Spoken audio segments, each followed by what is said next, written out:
A science story, huh? These NYU scientists, I felt right. But I was so And I just thought, well, I had figured it out It was that golden moment. because science was on my side.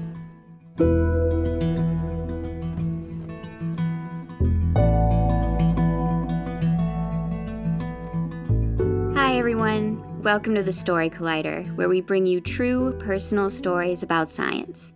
I'm your host, Erin Barker, and last week we began a very special series on the podcast called Human Nature. For the next few weeks, we'll be sharing stories that are about our relationship with the natural world and the ways that it shapes us. This week we have two stories from storytellers who either struggled with confidence or found it in themselves through their experiences with flora and fauna. Our first story today is from Kasia Majewski. It was recorded last April at her home in Ottawa.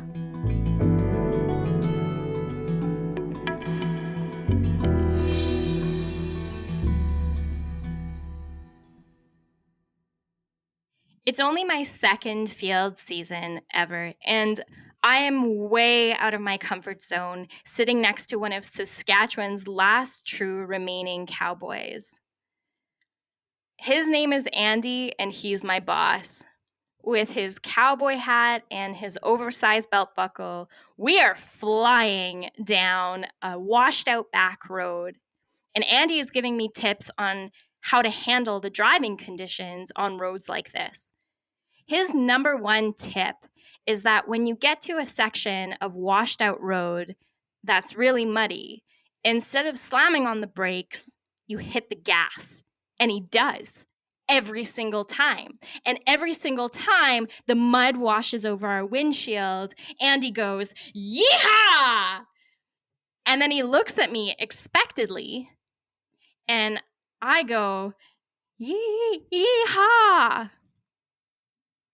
I can't do it as convincingly as Andy. I really want to be a yeehaw biologist, but I don't know how. 4 years later, on the other side of the world, it's 8 a.m. and it's already scorching hot. It's my very last day at an off-grid field station in Malaysian Borneo. I've just finished my master's field research, and that's when Rich, our snake guy, walks up to me to give me a little bit of bad news. He says that one of his animals, a reticulated python that he had put a radio transmitting collar on, has now been missing for 10 days. When we collar an animal, it becomes our responsibility that that animal remains healthy and thriving back in its natural habitat. So 10 days without having laid eyes on her was a problem. It was really worrying for us. Rich says he's putting a team together to go out and look for her, and he asks me if I want to come. Now, if I had to describe Rich, I'd say that even though he swears his Hogwarts house is Ravenclaw, and he is really well read, everything from his blonde hair to his excessive knowledge of snakes puts him firmly in Slytherin. He tells me he's also going to bring Coco. Coco is one of the local research assistants who grew up on the river next to the field center. Borneo is in his blood. He regards crocodiles on the river the same way that Canadians regard potholes on the highway. And Rich tells me he's also going to bring Luke. Luke just arrived the night before. He's an undergraduate student, and at the moment, he's kind of looking at us like he's not really sure what he's signed up for. Well, we all grab our stuff, and we head down to the boats. We've packed our snake bag, and we've packed the antennae for the radio transmitting device, and we jump into the boat. It's our only way of transportation up and down the river. And as we head to the spot where the snake was last seen, we pass a couple crocodiles on the way. Eventually, we start picking up a faint ping, ping, ping over the antennae headset, telling us that we're heading in the right direction. We're approaching the collar. We shore up on the riverbank, and I follow the others out onto the mud. Immediately, I'm knee deep in silty mud. And I look up and down the riverbank to see if I can spot any crocodiles nearby. I try to heave myself up after the others into the elephant grass beyond. Now, I want to tell you something about elephant grass. I hate elephant grass. It gets its name from being tall enough to hide the elephants that frequent the riverbanks, but it also has serrated edges on the leaves. So as I pull out my machete to start hacking my way through it, it cuts up my hands and my arms and my face with 1,000 little bloody cuts. We find a patch of elephant grass that looks the most likely, and we make a plan to surround it in a circle and start cutting our way to the middle, trying to find a place where our snake might be hiding. And because it's my very last day in Borneo, I know in my heart that I really want to bring home a happy ending to this story. I know what the risks are. I know that we might be hacking our way into this elephant grass to find a dropped collar, an injured snake, or worse yet, even a dead snake. And that is not what I want to find. So as I'm hacking my way through, fighting off the biting insects and feeling the sweat ease its way into the thousands of tiny cuts on my skin from the elephant grass, I have a sinking feeling in my stomach. And it gets worse when I see the faces of the others as they start appearing in front of me, because all of us look confused. After hacking our way for an hour or so through this elephant grass, we haven't found anything that looks like a hiding spot for a snake. Or at least this specific snake.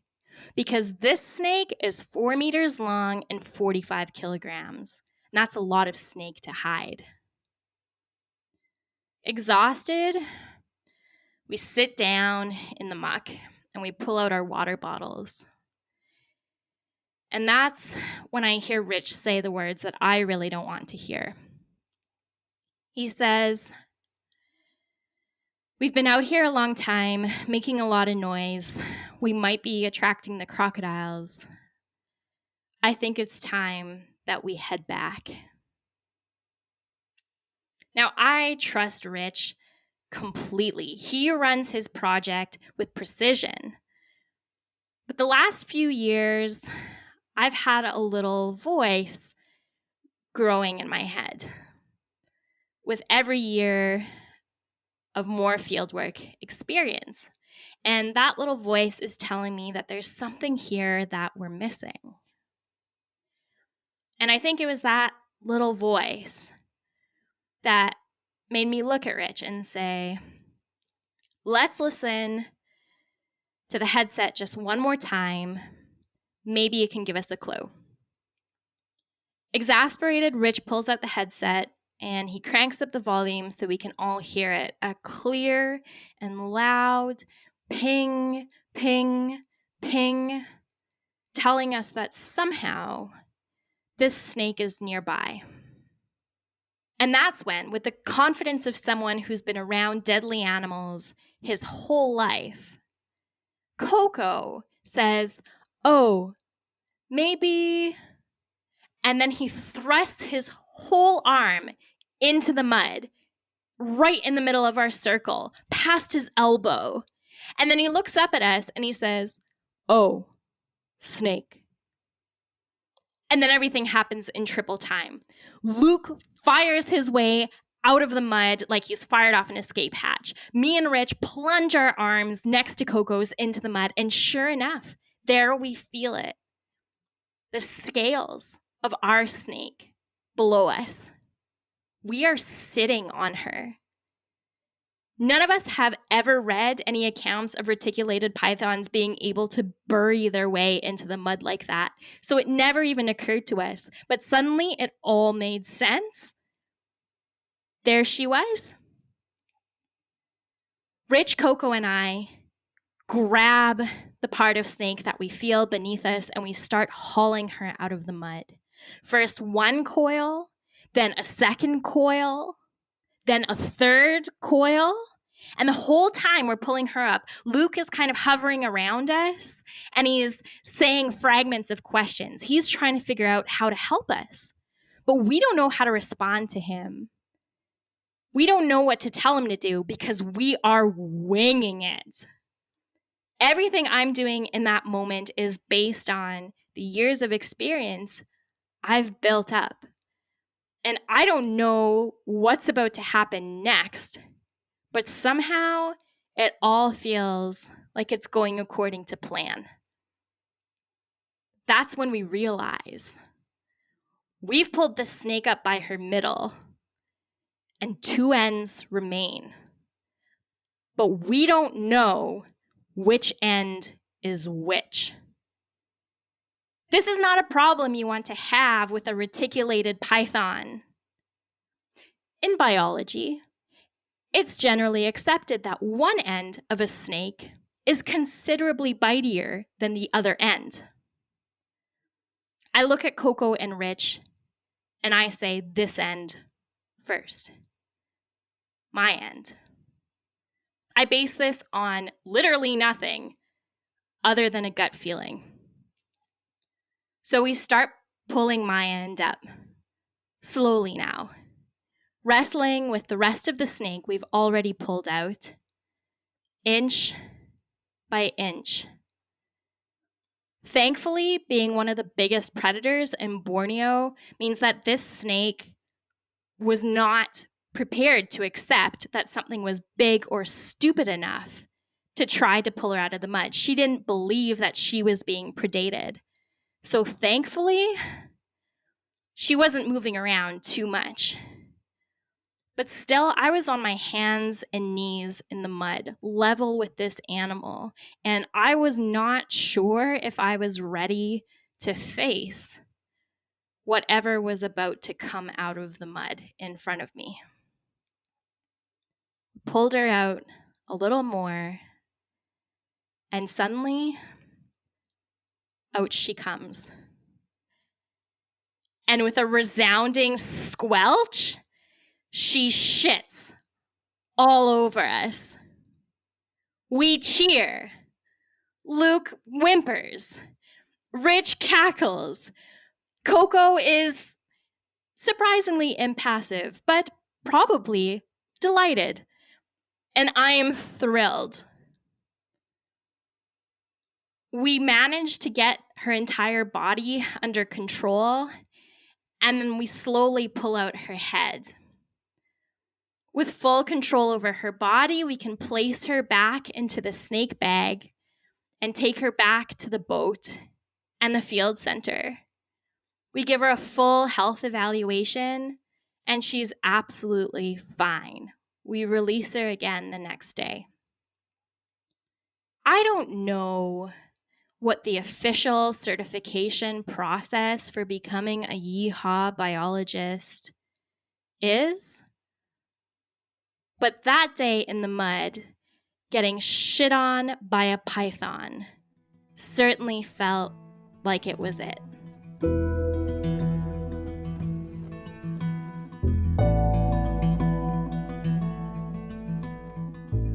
That was Kasia Majewski. Kasia is a science communicator, environmental biologist, herpetologist, entomologist, and general lover of ologies. Originally from Saskatoon, she has spent the last 6 years working and undertaking research in Vancouver, Japan, Wales, Malaysia, and most recently England, before returning to be with her family in Ottawa mid-pandemic.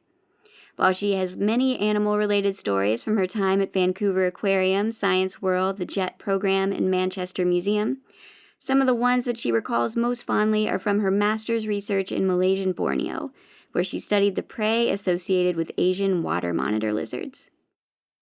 Before we move on to our next story today, I want to make sure that you all know that as we transition back to in-person shows, Story Collider will still be offering online shows and workshops, just on a less frequent basis.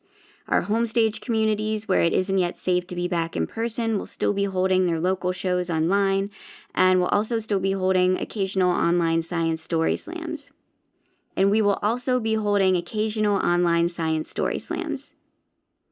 And we're going to have special one-off shows as well, such as our show centered around disability and STEM at the end of this month. Check out storycollider.org for more information. What's the best way to learn a new language? Immersion. But sometimes that's not in the cards. But you can still learn a language the second best way, and that's with Babbel. Now, I might only be 1 week into learning German with Babbel, but I'm so excited to start being able to speak German with my mom. With Babbel, you can learn everything you need to have real-world conversations, and all it takes is just 10 minutes a day. One study found that using Babbel for 15 hours is equivalent to a full semester at college, which is bonkers. But Babbel is conversation-based learning with science-backed cognitive tools like spaced repetition and interactive lessons created by real language teachers and voiced by real native speakers. So here's a special limited-time deal for our listeners. Right now, get up to 60% off your Babbel subscription, but only for our listeners at babbel.com/story. Get up to 60% off at babbel.com/story. Spelled BABBEL.com/story. Rules and restrictions may apply. Our next story today is from Edith Gonzalez, who recently became Story Collider's first ever Science Advisory Fellow. Check out our website for more information on that fellowship and the inspiration behind it. Edith's story was recorded last month in London, where she's currently doing research.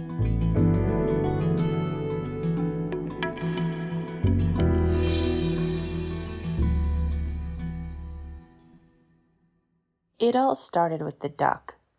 I was in my PhD program at the University of Virginia in Charlottesville, and I lived in this big sort of brick Victorian house in a room that used to be a sun porch at the back. So it had these big windows that faced a wooden, like little wooded area that had a little cabin, and there was another graduate student who lived back there, but I never saw her. I only ever saw her car parked at the side of the house. But I didn't have any curtains on it because I just faced a wooded area. There was no reason for it. And I was startled because my friend Eric had come and was banging on the window in the backyard. So I went out and he handed me this newspaper wrapped parcel, which when I unwrapped it was a duck, a dead duck. And he's like, "Can you cook it?" And I was known for being a pretty good cook. So I was like, "Yeah, sure. I didn't have any problem. I'll cook the duck."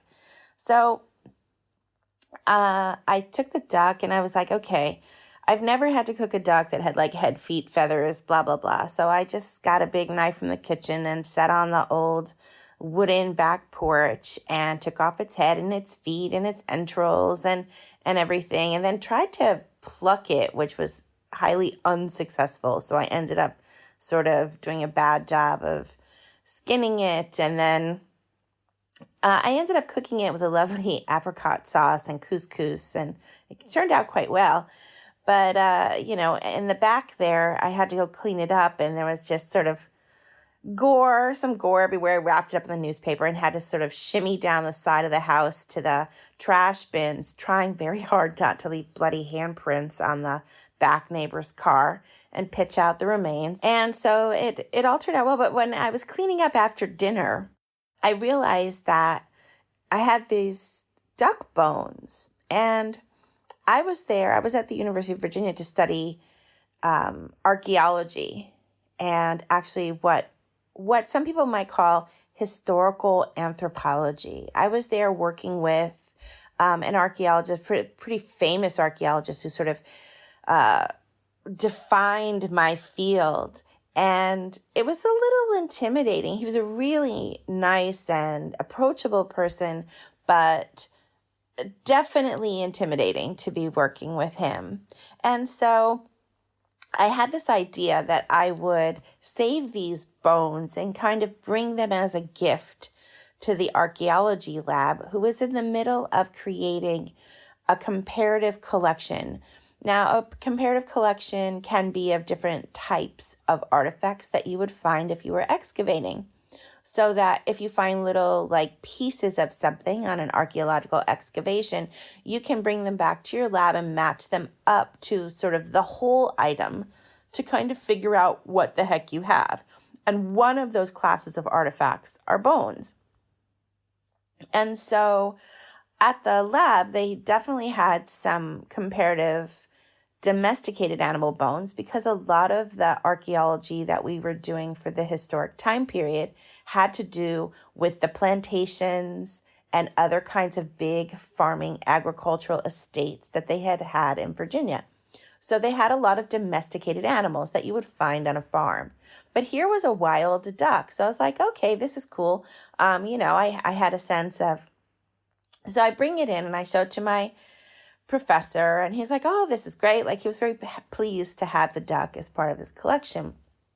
And I was still sort of, like I said, like a little shy around him. And he said, well, I have a great idea for you for your term project for the semester.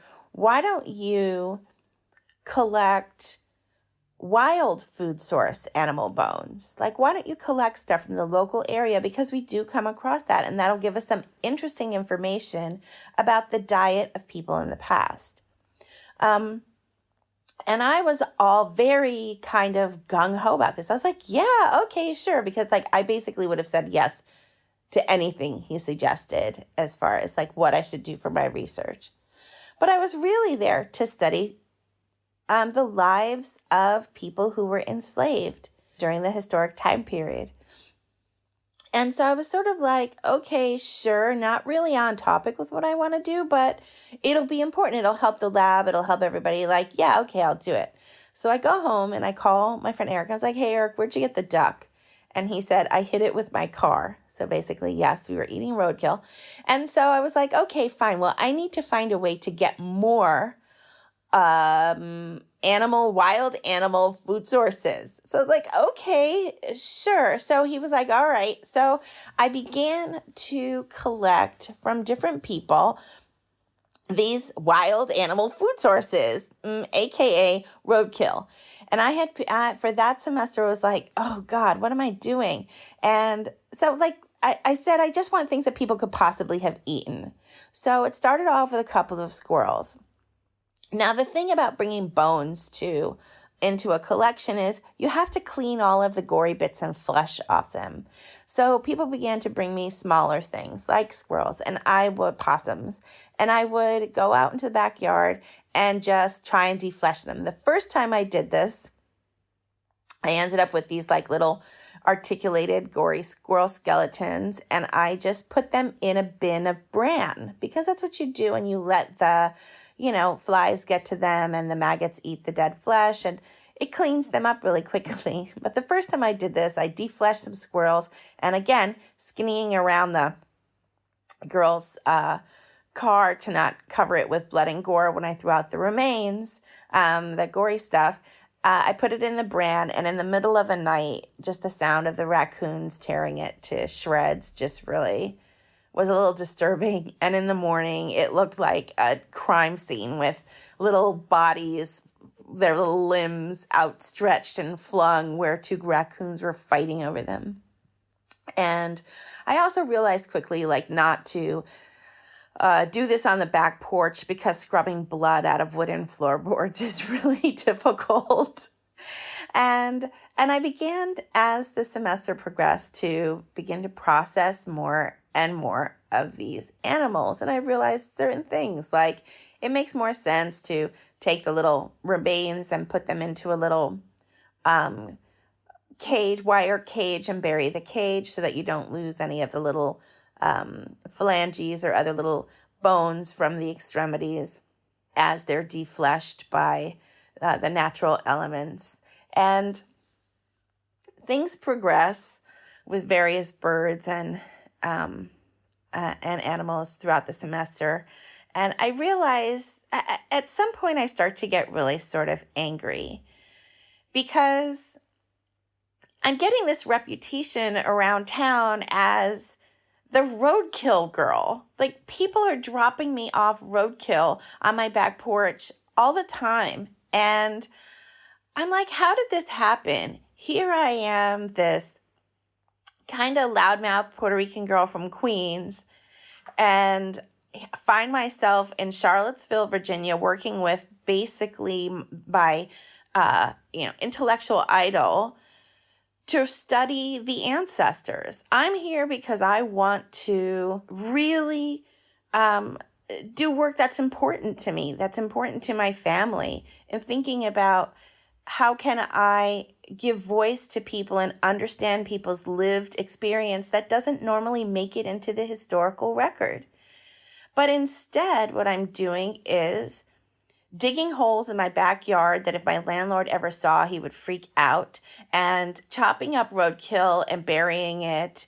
And all I can do is, like, when I'm out there hacking things apart, I look up into my bedroom and I see my beautiful altar with my Santeria altar with my candles and my saints. And I'm just thinking, I'm saying my prayer, like, how did I end up here? I asked my ancestors, how did I end up here? I shouldn't be burying things. I should be excavating. And so one day I come home and someone has said to me, hey, I got you this goat. I'm not supposed to be defleshing domesticated animals, but we didn't have a goat in the comparative collection. So I take this goat, and it's like a Tuesday or something, and I dump it into this big cooler that I have, and I put ice on it, and I shove it under the back porch. And I sort of forget about it until about Saturday when I can deal with it. And I go back there, and I'm like, goats don't smell so good to begin with, but in this particular case, they smell worse after being dead for a while and then spending a week inside a cooler with melted ice. So I sort of dump it out, and I take this big black plastic bag that it was wrapped in, and I have a tarp. And by this time, I sort of have a system. I realize that you can't really wear gloves to do this. It's better to just get filthy and gross and then hose yourself down.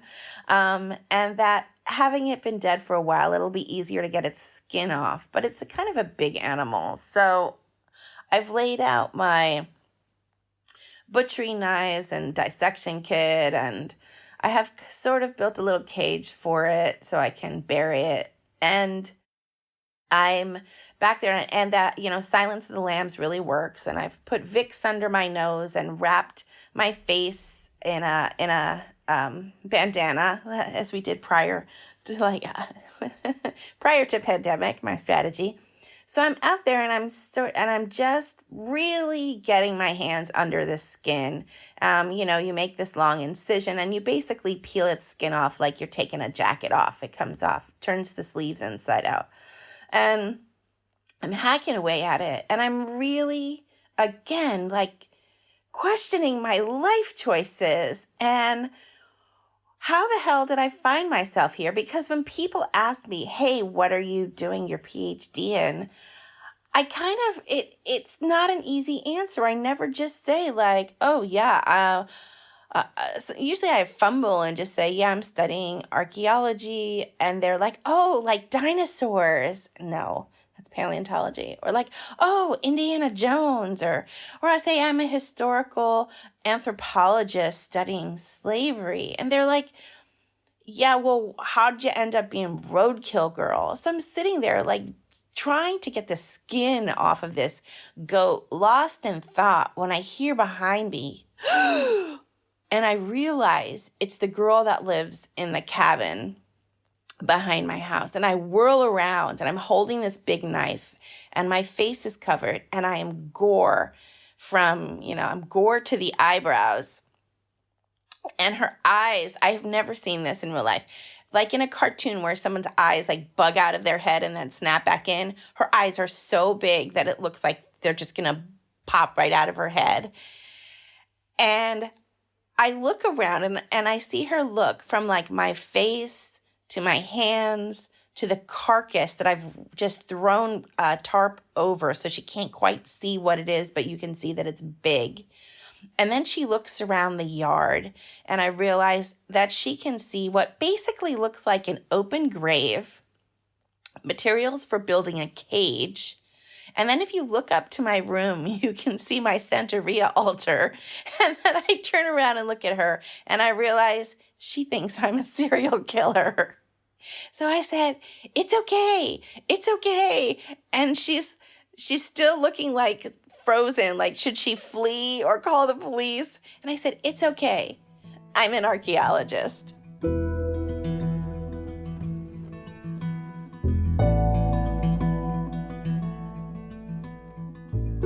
That was Edith Gonzalez. Edith is known to her friends as the Puerto Rican Mr. Spock. She's a historical archaeologist focusing on 18th century bioprospecting in the English-speaking Caribbean, and she has 4 graduate degrees in various subfields of anthropology. Dr. Gonzalez has a completely inappropriate obsession with Lord of the Rings and is a 2-time Smut Slam champion. The Story Collider is so grateful to Kasia and Edith for sharing their stories with us. The Story Collider is also very grateful for the support of Science Sandbox, a Simons Foundation initiative dedicated to engaging everyone with the process of science. This podcast is produced by me, Erin Barker, with assistance from Story Collider's program director, Nissa Greenberg, and senior podcast editor, Jun Chen.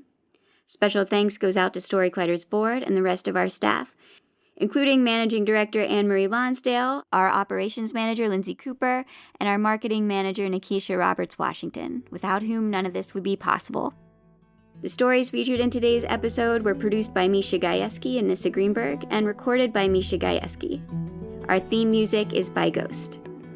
Stay tuned next week for our next episode of Human Nature. Until then, thank you for listening.